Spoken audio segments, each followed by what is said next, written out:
Following the introduction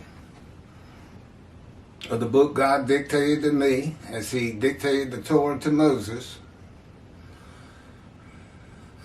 and each of the books of the prophets written by that prophet. The prophets, because they talk to God and they tell us what God is saying.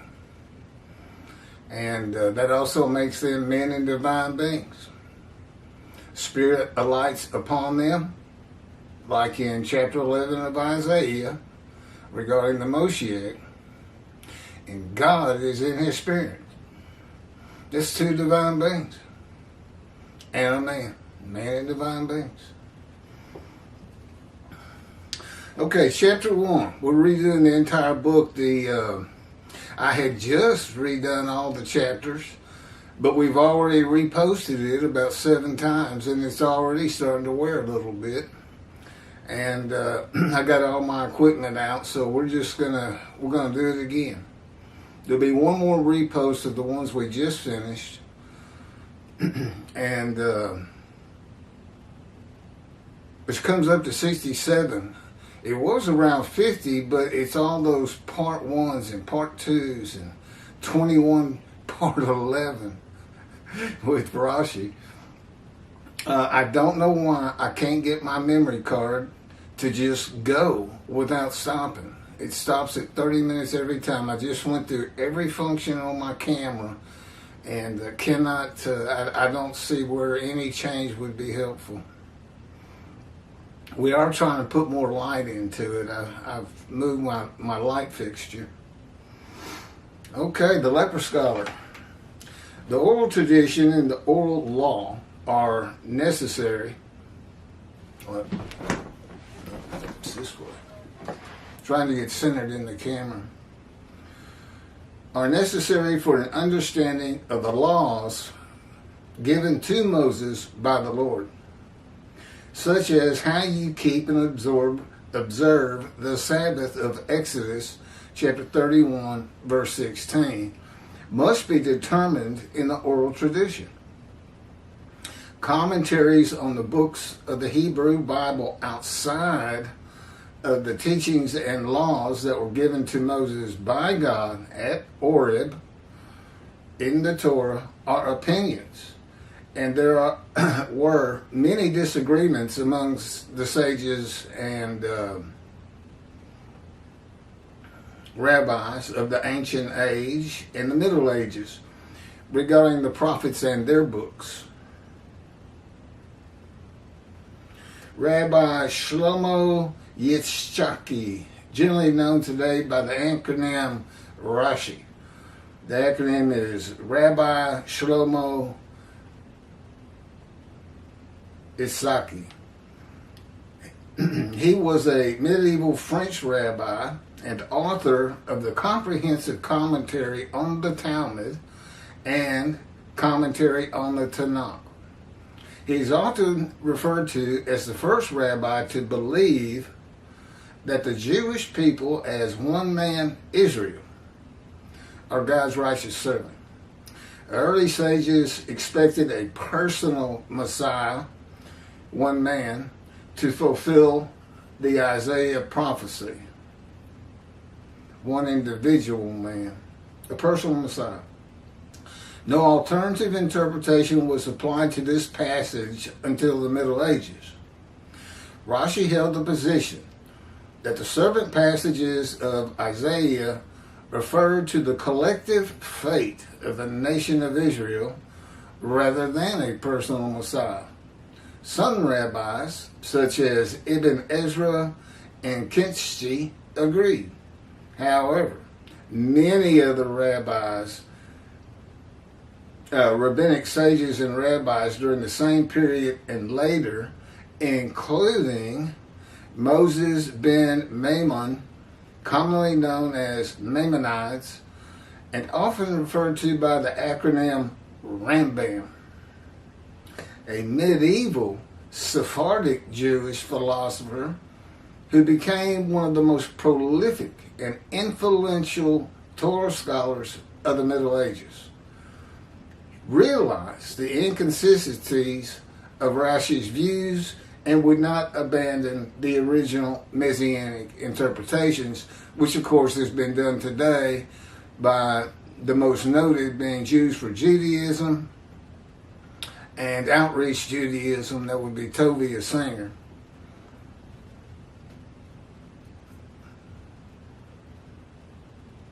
Tovia's got some 66,000 followers, and I don't know what Jews for Judaism has, but I suspect it's even more, but I'm not sure about that. Rashi's commentary on Isaiah 52, 13 through 15, supporting his position, conflicts with his commentary on the book of Zechariah, chapter 1, when he says, okay, that's Rashi's commentary on 52, 13 through 15, and all of 53. But it conflicts. He says this on the first page of the book of Zechariah, chapter 1. The prophecy of Zechariah is extremely enigmatic because it contains visions resembling a dream that requires an interpretation. We cannot ascertain the truth of its interpretation until the teacher of righteousness comes. Teacher of righteousness is the personal Messiah described in Isaiah 53. So here if that was his opinion, he didn't have it when he was going through and adding commentary to the book of Zechariah. So I don't know when he supposedly changed, or if he had changed back and abandoned it. I don't know. I don't know if anybody knows. The teacher of righteousness, Rashi, awaits as God's righteous servant of Isaiah 53. He is referring to a particular man and not the people Israel, which would include himself. Rashi is known for inconsistencies in his interpretations. Some of the first written interpretations, or targums, which is ancient paraphrases on biblical texts, that's a targum, see Isaiah 53 as referring to an individual servant, the Messiah, who would suffer. Messianic Jewish Talmudist Rackneil Freiland recounts those early views. Quote, our ancient commentators with one accord noted that the context clearly speaks of God's anointed one. That would be Isaiah 11, the Messiah. The Aramaic translation of this chapter, ascribed to Rabbi Jonathan ben Uziel, a disciple of Hillel, who lived early in the 2nd century, common era, begins with the simple and worthy words. Excuse me. Behold, my servant Messiah shall prosper. He shall be high and increase, and be exceedingly strong as the house of Israel. Look to him through many days, because their countenance was darkened among the peoples, and their complexion beyond the sons of men. And this is in parentheses, Targum Jonathan on Isaiah 53, ad locum. We find the same interpretation in the Babylonian Talmud. What is the Messiah's name? The rabbi said his name is, and this is in quotes, the leper scholar. As it is written, surely he hath borne our griefs and carried our sorrows, yet we did esteem him a leper, smitten of God and afflicted. That's from the Sanhedrin, 98 small b. Similarly, in an explanation of Ruth, chapter 2, verse 14, in the Midrash, Rabbah, it states, he is speaking of the King Messiah, come hither. draw near to the throne, and dip thy morsel in the vinegar. This refers to the chastisements, as it is said, but he was wounded for our transgressions, bruised by our iniquities. And what you can see here, they have the same problem everybody's had from day one. Nobody realizes all these words of suffering and wounds and punishment, chastisement, have to do with the fire of refinement. At the personal Messiah, the righteous servant Moshiach, prophet like Moses and Elijah, has to go through to make the many righteous. Elijah makes the many righteous himself. He recounsels sons to fathers and fathers to sons in Malachi 3.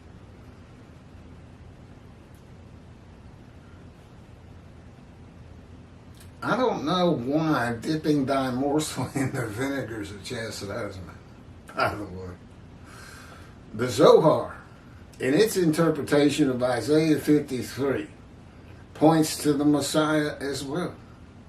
There is in the Garden of Eden a palace named the Palace of the Sons of Sickness. Somebody's making something up. I feel like I'm reading Rambam.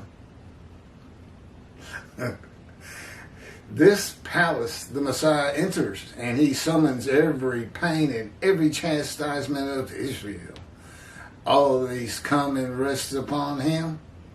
And had he not thus lightened them upon himself, there had been no man able to bear Israel's chastisements for the transgressions of the law, as it is written, surely our sickness he has carried. That's the Zohar, Roman 2, 212, small case A. The rabbis today who believe Isaiah 53 describes the Jewish people have been left to their own analysis in their interpretations, and there are different opinions on how the Jewish people fulfill the verses of Isaiah 53. Rabbi Tovia Singer of Outreach Judaism and Jews for Judaism both believe Isaiah 53 describes Israel, and they disagree with each other in their analysis, their commentaries. This is not unusual. Rabbi Nachmanides often disagreed with Rabbi Maimonides, Rambam. Tovia Singer follows the Christian belief that God sacrifices his children by applying the animal atonement and worship laws of the Torah to human beings. The murderers of the Holocaust is who I'm referring to, who weren't unblemished rams. They were all blemished. I'm sure that all man is. And Jews for Judaism believes in an exaltation by the world of the Jewish people, which is not in the Hebrew Bible. If you want to find any source for it, it's going to be Rambam. It will never happen. The Jewish people were formed by God to test the world. He knew they would hate them. But what do you think is going to change about the Jew that's going to change 2 billion Christians and have them disavow Jesus and 2 billion Muslims and disavow Allah? What do you think is going to happen? His whole commentary is based on that concept, and he still doesn't explain God chose to crush him by disease. Okay, that would be all Jewish people gathered as one man. God afflicts him. That would be all Jewish people as one man. When did that happen?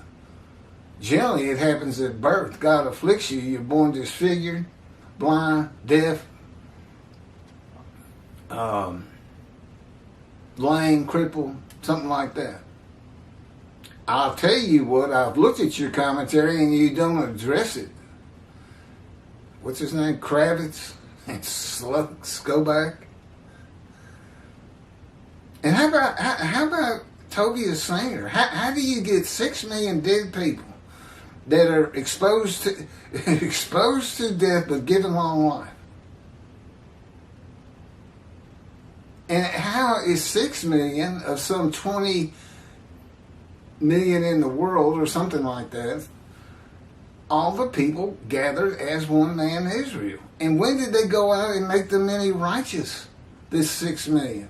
Or are they just guilt offerings and Hitler is the righteous servant? I mean, that makes more sense than anything. If all 6 million fit into the 53:10 verse that he offered himself for guilt, which is the proper interpretation.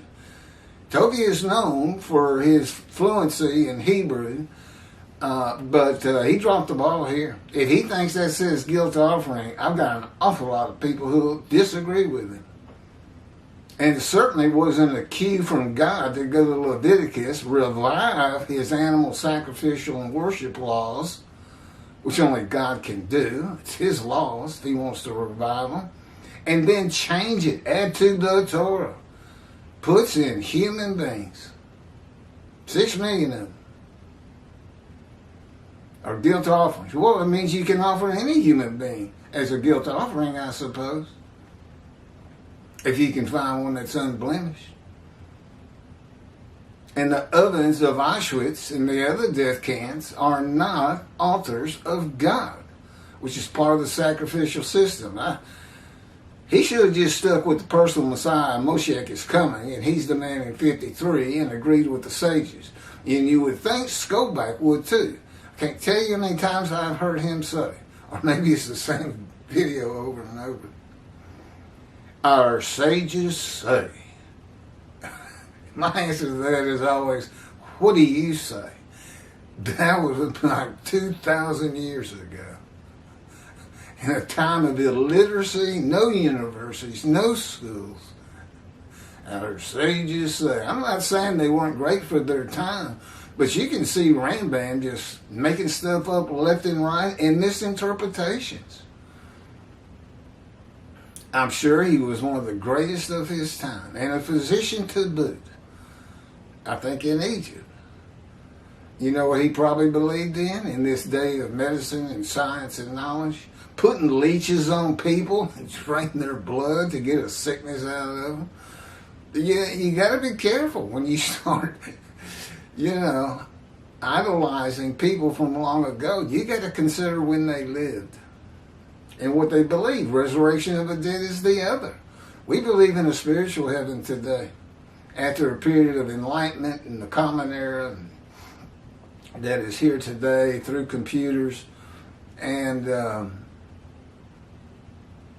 it's provided for in the Hebrew Bible, chapters 1 and 10 of Ezekiel is a spiritual heaven, shows you a spiritual heaven. The eyes on the creatures and in the wheels of the wheelworks in chapter 1 that become cherubs in chapter 10, but Ezekiel says it was the same vision, rises to the house of God, and God is there. Those eyes are the spirits of the Jewish people in Israel. Doesn't say it leaves Israel, by the way. Might be a good reason to come back, Jews across the world, but they won't. If you grow up in a certain country and neighborhood and this and that, more than likely you're not coming back to Israel. Maybe if you were a very religious person, but most aren't. Only 30% in Israel are observant Jews under the last survey I saw, which is still more than in Christianity. Now, I don't know about Islam. It seems like they all believe in Allah, which is crazy because the Quran came from the angel Gabriel, who does not exist. There is a Gabriel in the book of Daniel, which is not a book of the prophets, but he's a man in a vision. It's the Christians, I think, that turned him into an angel with all the stuff they make up. There's no Lazarus. There's not even a Satan. We've made that point before. I know he appears 3 times in the Hebrew Bible, but he's just story. He's not real. Well, he's not attacking God anyway, because I've been with God for 16 years now. I haven't spotted him coming around. I know in Job he comes and talks to God, but there is no angel Gabriel, which means that statement regarding the Quran, that it was based on information the angel gave Muhammad, and then his followers wrote the Quran based on what he told them. There's a serious flaw in there somewhere. And it may not be as bad as the New Testament. I mean, it's awful. What? Prophecy fulfilled. No, it's not. Matthew. And the greatest lie ever told in deceit by the lips of Jesus himself. Now, I don't know how you can be unblemished if you've tricked the world into believing they're sin-free because of your crucifixion. Actually, he never actually taught that. It really comes from Paul and Peter. And, of course, it's believed by all Christians today. He didn't. He didn't say, I'm going to the cross so that the sins of the Jewish people forgiven. And he knew if his cousin was Elijah, he knew they were sin-free anyway, under the covenant that comes to Elijah in Malachi 3. Of course, he wasn't. He wasn't Elijah. It was not the day of the Lord, although Jesus proclaimed it. He wasn't. And how about using Malachi 3, where God says, first verse, I'm sending my messenger before me. I think it's to clear the way. And I am going to return to my temple. Okay, well, in the days of Jesus, and he uses that very verse to describe John the Baptist as Elijah. Well, I got news for you. God was in his temple in the days of Jesus. He wasn't returning. There's so much backward and wrong in that book. It's incredible. The greatest lie ever told, Jesus Christ. He changed it. I've got a video on it. I'm not going to go through the whole thing again. Just blatant lie. I mean, it's not even close. Now, of course, I'm saying Jesus. Jesus is a myth. Now, he never existed. It's whoever wrote that gospel decided to change things up because, what did they say? They'd say, well, look, nobody's got scrolls to speak of. Nobody can read. We can put anything we want in here. And they did. Whoever wrote it. Nobody believes that's the actual Matthew, the disciple. It's too far above his head for fishermen or whatever. I guess that's the reason they say that. Anyway, I've read that.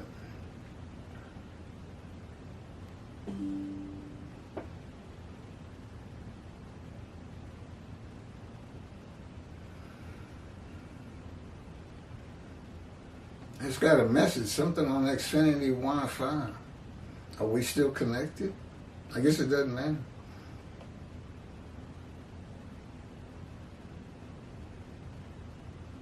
The shortest verse in the Christian New Testament is, Jesus wept. He had just raised Lazarus from the dead, and still the people did not believe he was who he said he was. There is no description of him. It is certainly not Isaiah 53. Judaism does not seem to realize how important a description of God's servant David, a shepherd, is for the building of the third temple. That's me. I'm the man described. He came to me at birth, orchestrated my life to fit these verses, full of egregious injuries, suffering, familiar with disease, crushed with disease, but given long life. 22 years ago, I was told I had stage 4 lung cancer and maybe a month to live, and it was untreatable. Haven't seen a doctor since. 22 years. He crushed me. He told me. He said, I crushed you with it, and then I took it away. He removed it. I said, thank you. Okay, and as I've explained to you, we got 4 righteous servants to come. We've only got a description of one righteous servant, which of course is me. I handle the duties of all 4. I've already handled the prophet like Moses. God dictated this book and another book, my life, to me as he dictated Torah to Moses, which is the unique aspect of Moses. That in the Exodus, but we don't have any reason for that. That's who you look for. You don't look for a leader like Joshua and say, well, he's the prophet like Moses. No. God didn't dictate a book to him, best we know. That it is the book of Joshua. So if you go with the leading character, he did. And God's not going to answer it. Maybe, maybe not. But in any event, he's not the man of Isaiah 53 either. There's nothing in his life that would compare to what I've been put through. The prophet. Now remember, Elijah's supposed to clear the way. He's the messenger in Malachi 3. If Elijah is not recognized, right there, it's my knowledge of heaven you look for. The only man specifically taken to heaven in the Hebrew Bible, and he returns. What do you think that's about? A proof. Ask me something about heaven. God taught me everything I need to know. And for the most part, it's all in this book. How the angel of God's presence was created. How Adam was created. Nuts and bolts. If Elijah is not recognized, his purpose in clearing the way for the Lord's return to his temple will not prosper. And God will bring utter destruction to the land, Israel. God considers himself his creation.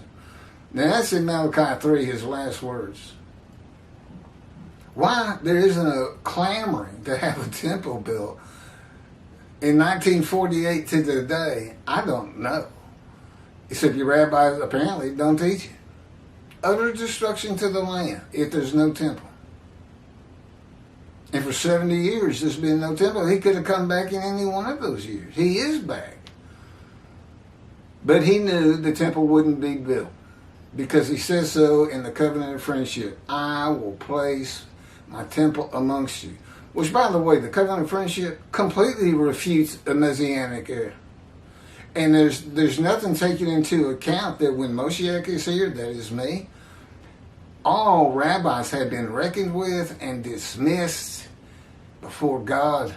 And I am the only teacher he recognizes. What do I teach? This book. No rabbi would be in the Messianic era. And they're not going to be in the Jewish heaven because they're not going to be in the scroll of remembrance unless they start teaching this book, particularly Tovia Singer and Jews for Judaism. Because they got so many followers. They got so many people.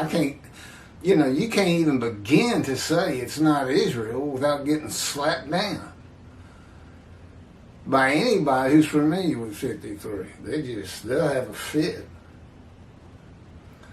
The prophet like Moses will write the words of God as Moses wrote the first 5 books of the Bible, the Torah, at the command and direction of God. Orthodox Jews commonly believe that, quote, Torah from heaven is the central tenet of the Jewish religion. This is divinely received by Moses because God gave it to him. In Orthodox circles, it is understood to mean that God dictated the entire text of the first 5 books of the Bible, with the possible exception of the last 8 verses of Deuteronomy. Is that where Moses died? Anyway, to Moses, and then wrote it down. If he is not recognized, and again, that's me, I'm his representation. The prophet like Moses. He speaks to me, I speak to the Jewish people, those that want to listen. If he is not recognized, no one will know that what he writes is Scripture, the written word of God. He wants Judaism out of antiquity and into the modern times.